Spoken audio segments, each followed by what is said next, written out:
And part number 3, the deadlift is able to neutralize forces on the that are acting on the spine. So what we don't need, what is unnecessary, is excess stress to vertebra and discs.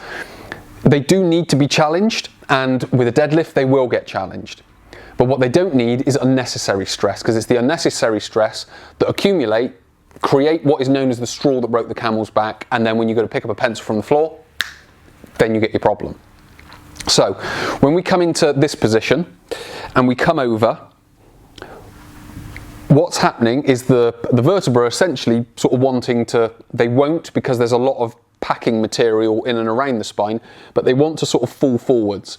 So it's known as an anterior shear, where they're getting pulled forwards, or one L4, let's say, on the top of L5 wants to move forward.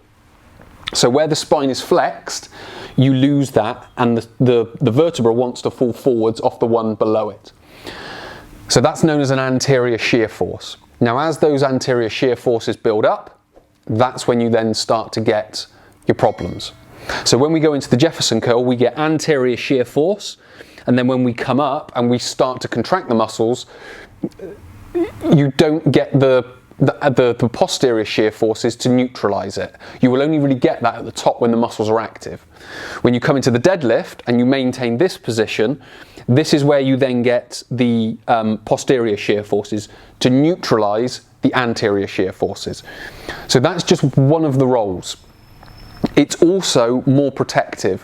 When we come into this position with the Jefferson curl, we get the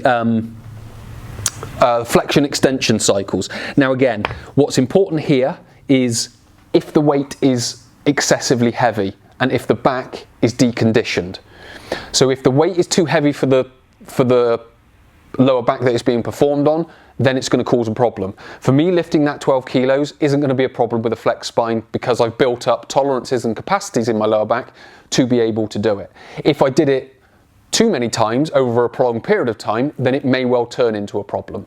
But for now, with regards to heavier weights, we want to be in this position and then lifting up, coming down, maintaining posture of the spine, evening out the forces on the spine and making that a much better exercise for the spine. And what we'll do in the final part is just quickly talk about some reasons why we might use the Jefferson curl.